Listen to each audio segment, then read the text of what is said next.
In this video, I'm going to show you exactly how one of our students, Luke, went from literally $0 to a $900 day in 5 weeks. And just so you believe me, here we can see the post that he posted in our school group. Here today was exactly 5 weeks since we started this channel, and they had a $900 day, which is absolutely insane. I'll show you exactly what we did or what he did and how you can do it too. Now, if you don't know who I am, I'm Stefan, 23 years old, currently making between $30,000 and $40,000 a month with faceless YouTube automation and constantly starting new channels. I've literally made over $42,000 with just 2 videos.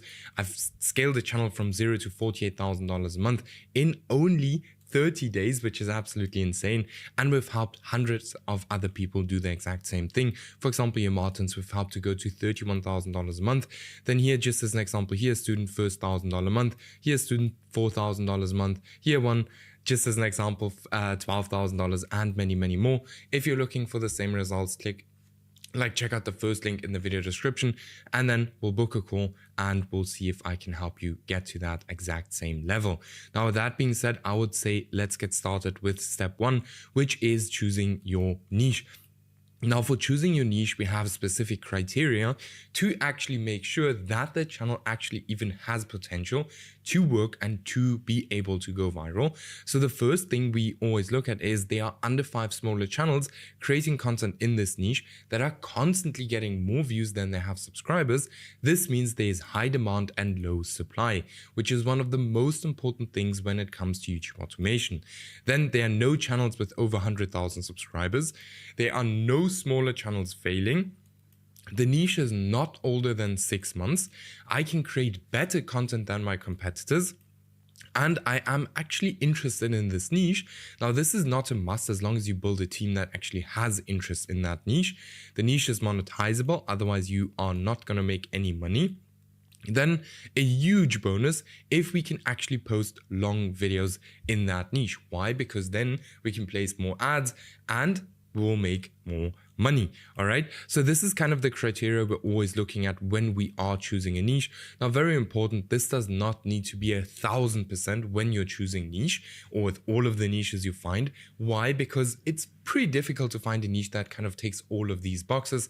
And, we don't want to do niche research for 6 months and only get started in 6 months from now. We want to do some niche research now and get started with the channel as soon as possible. So don't kind of overcomplicate it. Don't be too perfectionistic. Otherwise, you're going to have a very, very hard time on YouTube.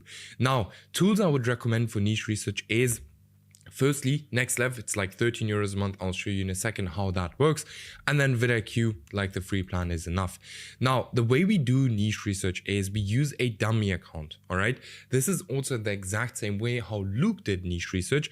This is one of the most overpowered ways of actually doing niche research. So this is basically an account that we only use for niche research. Now, the YouTube homepage has changed for our advantage for the people who are doing YouTube automation. Now, YouTube got extremely good at predicting what we want to watch. All right. And we can use this to our advantage to train the YouTube algorithm to only show us faceless niches on our YouTube home tab. Now, instead of me explaining all of this, let me actually show you exactly how you can set one up. And once the whole dummy account is set up, you can literally find endless niches with it. Now, this right here is my dummy account. As you can see, I can literally scroll down and we'll just see faceless, faceless, faceless. Everything is just faceless content on my YouTube homepage, which is exactly what we want to see. Now, if you want to set up a dummy account, all right, I'll just show you guys in an incognito window exactly how to do it. So firstly, you obviously log in here and you create like a YouTube account, which is basically just for niche research, as you can see right there. Then you go to your YouTube search and you look up literally any niche that you're interested in. Can be history, can be cars, can be finance, can be literally anything. And we scroll down here in the search bar, and what we're going to do is we're going to look for faceless channels. All right. So here, history for sleep. Not my specific area. I don't like these sleep channels. Some of you guys know already, many of them get demonetized, so it's not my kind of thing. But I see a lot of history for sleep here that we don't want to actually go into. But here, let's say, for example, 33 biggest lies in history that everyone just believed. So here we can see this is a faceless video. So then we actually click on this video, and we, if you're logged in into an account, you subscribe to this channel, you like this video, and once you've done that, we actually come here to the sidebar and we scroll down and we start clicking on more faceless videos.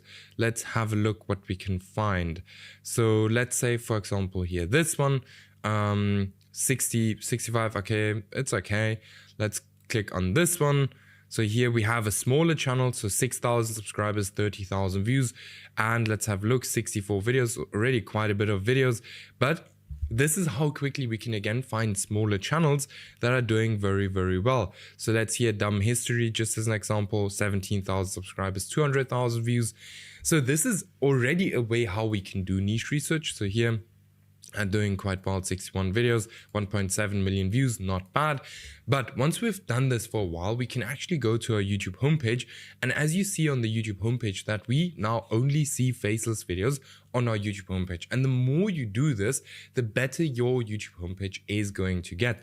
Now, if we look at mine, just as an example, we can see a bunch of, it's literally all faceless channels. Now, why do you need NextLev and VidIQ? So we need NextLev and VidIQ to see the subscriber count right here, because then we know, for example, here, Foodmark, right, has 4,000 subscribers and 8,000 views. Then we can actually click on this channel. All right, I know this channel already, but let's look for one that I don't know yet. So here, for example, Prime Rundown, 2,000 subscribers, 70,000 views. This one I also know. Let's see a Kitchen Truth. Let's see if I know this one. Yes, I know this one already. So it's obviously going to show you a bunch of channels that you know already. But here, this one, just as an example, Vanished Engineering, 600 subscribers, 4 videos, absolutely crushing it. Like, he had a very, very viral video. And, if we wouldn't have VidIQ and NextLev installed, we would click on literally every single channel, and without even knowing if it has a lot of subscribers or not. Now with VidIQ, you can very quickly see here, like, hey, how many views is this channel getting a week, to kind of very quickly get an understanding of, does it even make sense to go into a niche like this? Will it even make enough money? Okay, I don't know why I'm now not logged into VidIQ. So into NextLev, I'll show it to you in the next video. But here, just as an example, you can, for example, do similar channels where you can also do like deep search and find a bunch of channels in this exact same niche. Now VidIQ, not VidIQ, here NextLev is a game changer for doing niche research. I have a bunch of videos on this channel showing you guys exactly how that works. Don't want to waste too much time logging into it now. But what we also like to do is, so if we here, for example, find a niche, we like to create new niches using the niche transfer method. So instead of blindly copying something everyone is doing, we use the niche transfer method to like literally 1000x our results. And that is exactly what Luke did to hit a $900 day within 5 weeks, which is absolutely insane. All right. Now, this is essentially taking proven concepts and moving them to different markets on YouTube. Now, this can be anything: the title, the thumbnail style, the video style, literally anything. All right. Now, if we look at here, these few examples, so we have here medieval times discovered, then we have before fire, pirate times on TV, and off-grid solutions. If we look at the content that they're posting, right, it's basically all the same, just for different kind of people. And this channel right here was the first channel posting this kind of content, and these ones here just took this exact same concept and moved it to different people. And that's why all of these channels blew up very, very quickly. And this is exactly what we want to do. We don't want to guess on YouTube. We want to take proven concepts and move them to different niches. One of the most powerful things you can do on YouTube. All right. Then step number 2, we need to choose video topics. Now, something we need to know is that there is supply and demand in video topics. So supply and demand is not just important in your niche, but also important in your, or like in the video topics you choose. Now, how do you actually go ahead and you find demand? So you look for recent outlier videos on competitor channels, and you look for recent trending formats, right? Do not copy most popular videos from competitor. This is what everyone does and your videos will fail. I can promise you that, okay? Then how do we find supply? We use our YouTube search bar and look for how many people have created the exact same video. Now, if it's been done more than 3 times and you don't have a different angle to that specific topic, you have to go and look for a new topic, because otherwise there is just not otherwise there's too much supply for the demand and you will not be able to get views. All right, so YouTube will always show the videos to the hardcore fans of that niche first, and if they have already seen the video multiple times, they have literally 0.0000 reason for clicking on your video, except if it follows a different angle. All right, which is very, very important. Now, how does a perfect topic look like? A perfect topic is a topic that resonates with your audience. So you have to ask yourself, like, do they even want to watch it? All right. This is a question that not many people, ask themselves.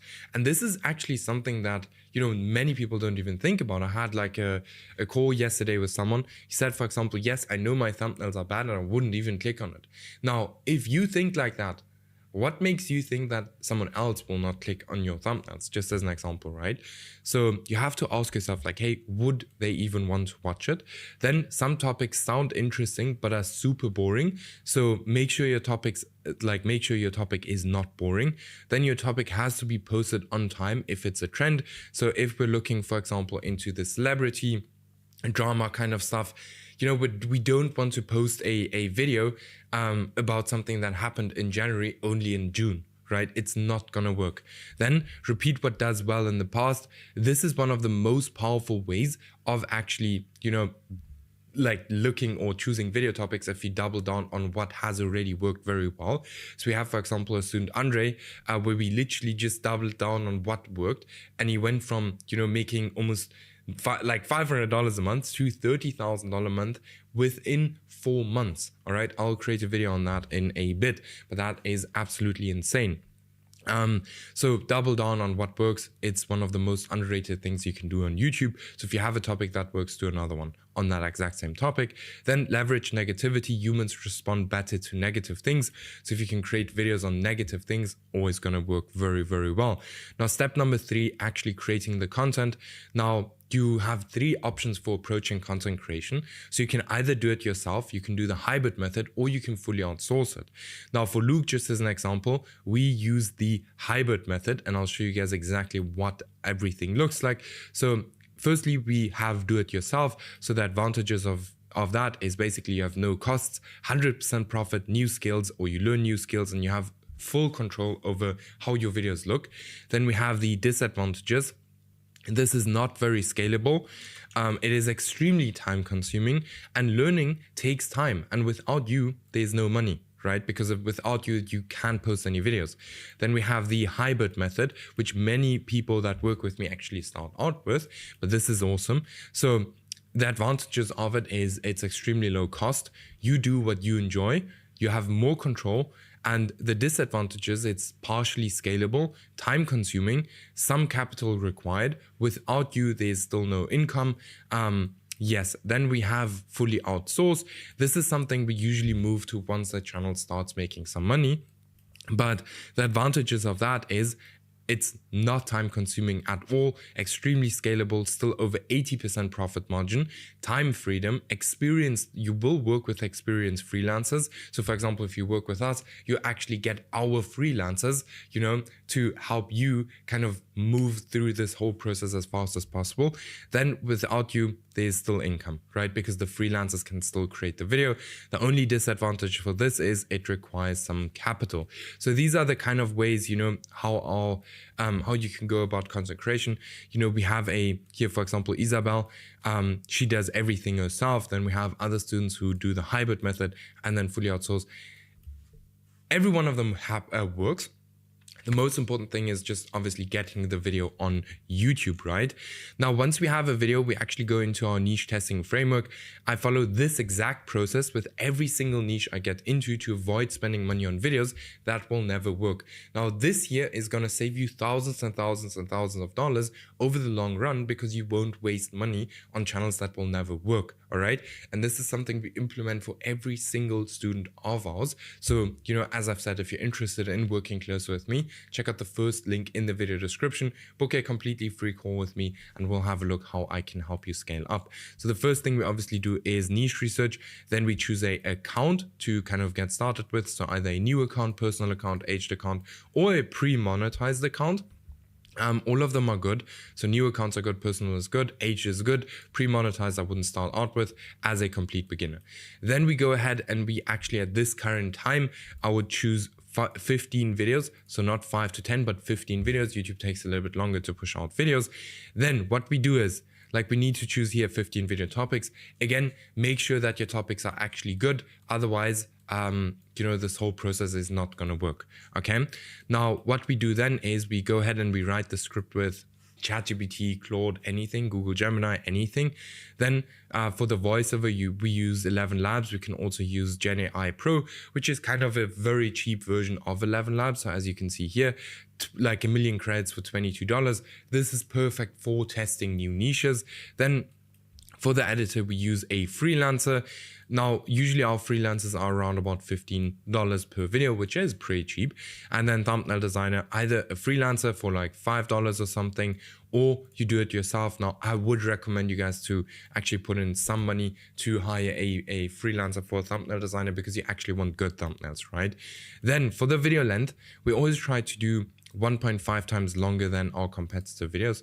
So if our competitor videos are 10 minutes, we will actually go ahead and create 15 minutes videos, right? Then for the thumbnail and the title, we always, and I mean always, work with proven concepts.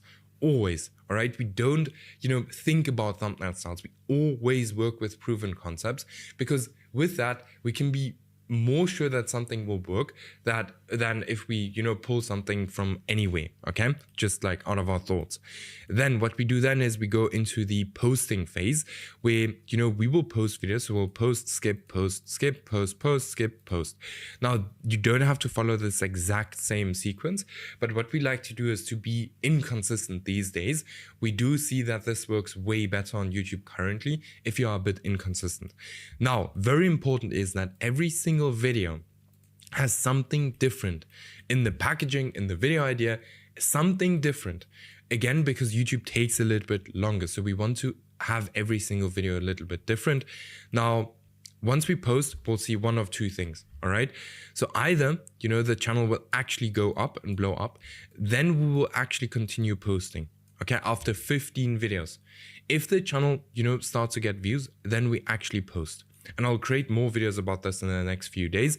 But then we actually post and we should be monetized around about here somewhere already, okay? Now, once nothing happens and you don't get any views, we actually kill the channel, but we leave the videos online. Why? Because it can still be that the video maybe here at the back actually starts to, spike, and then we start posting. All right. So don't delete the videos of the channel. Just leave the videos online because otherwise you don't even give it the chance to blow up somewhere else. All right.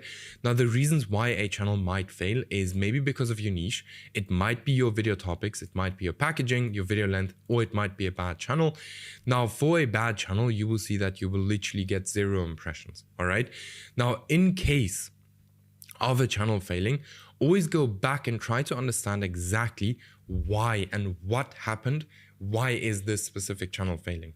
Very important. Otherwise, you will not learn what you need to improve. Okay. Now, in case of a channel failing, we basically go ahead and we repeat this process until we have something that works.